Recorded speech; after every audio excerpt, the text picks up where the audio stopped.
Good morning, everyone. My name is John McKinney.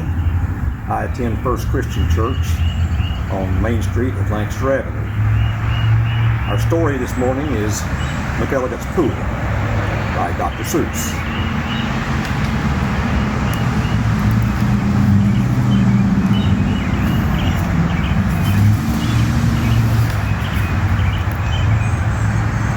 Young man, laughed the farmer, you're sort of a fool. You'll never catch fish in McElligot's pool. The pool is too small, and you might as well know it. When people have junk, here's the place that they throw it. You might catch a boot, or you might catch a can. You might catch a bottle, but listen, young man, if you sat 50 years with your worms and your wishes, you'd grow a long beard long before you'd catch fishes. Answered Marco, it may be you're right.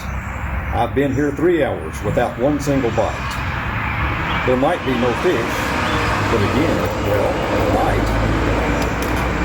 Because you never can tell what goes on down below. The pool might be bigger than you or I know. This might be a pool, like I've read of in books, connected to one of those underground brooks. An underground river that starts here and flows right under the pasture, and then, well, who knows? It might go along down where no one can see, right under State Highway 203, right under the wagons, right under the toes of Mrs. Umbroso, who's hanging out clothes. It might keep on flowing, perhaps, who can tell? Right under the people in Sneeden's Hotel. Right under the grass where they're playing croquet. Then under the mountains and far, far away. This might be a river, now mightn't it be, connecting McElligot's pool with the sea. Then maybe some fish might be swimming toward me.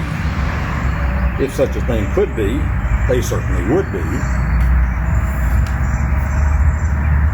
Some very smart fellow might point out the way to the place where I'm fishing, and that's why I say, if I wait long enough, if I'm patient and cool, who knows what I'll catch in McElligot's pool. I might catch a thin fish, I might catch a stout fish, I might catch a short or a long, drawn-out fish. Any kind, any shape, any color or size. I might catch some fish that would open your eyes. I won't be surprised if a dogfish appears, complete with a collar and long floppy ears, woofing along, and perhaps he might chase a whole lot of catfish right straight to this place. I might catch a fish with a pinwheel-like tail. I might catch a fish who has fins like a snail. I might catch some young fish, some high-jumping friskers. I might catch an old one with long, flowing whiskers. I might catch a fish with a long, curly nose. I might catch a fish like a rooster that crows. I might catch a fish with a checkerboard belly, or even a fish made of strawberry jelly.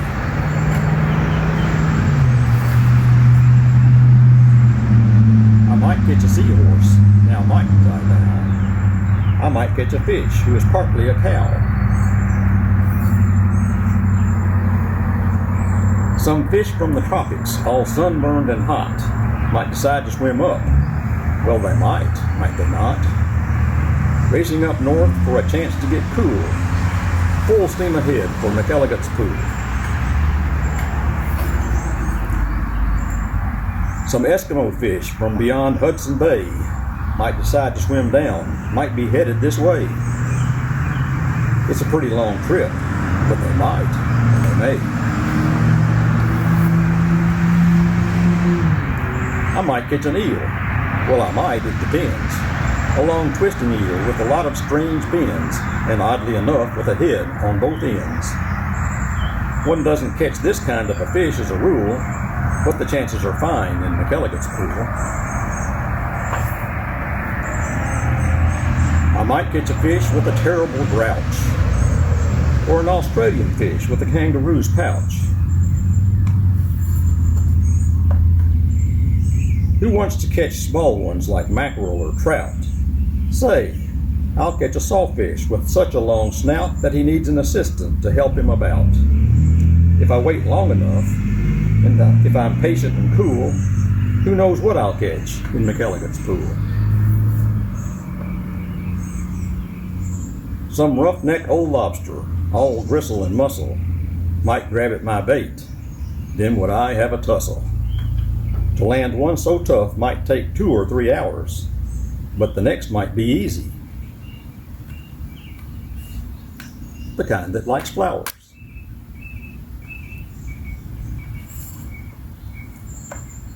I might catch some sort of a fast-moving bloke who zips through the waves with an overarm stroke. I might and I may, and that's really no joke.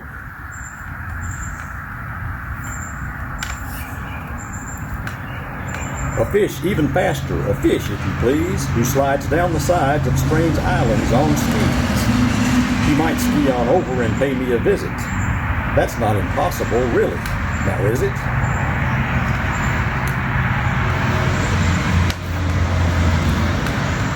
Some circus fish from an acrobat school, might stage a big show in McElligot's pool.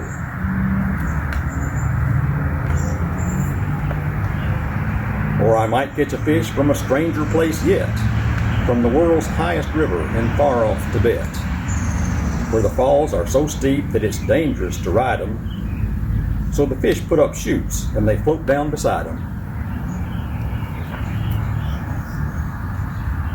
From the world's deepest ocean, from way down below, from down in the mud where the deep divers go, from down in the mire and the muck and the murk, I might catch some fish who are all going blurk.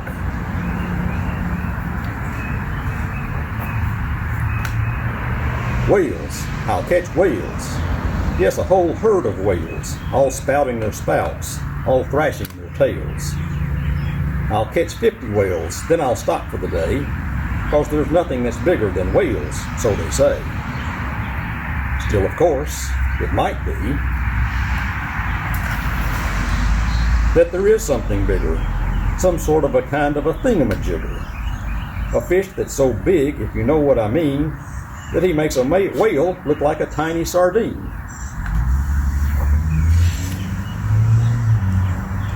Oh, the sea is so full of a number of fish. If a fellow is patient, he might get his wish. And that's why I think that I'm not such a fool when I sit here and fish in McElligot's pool. The end.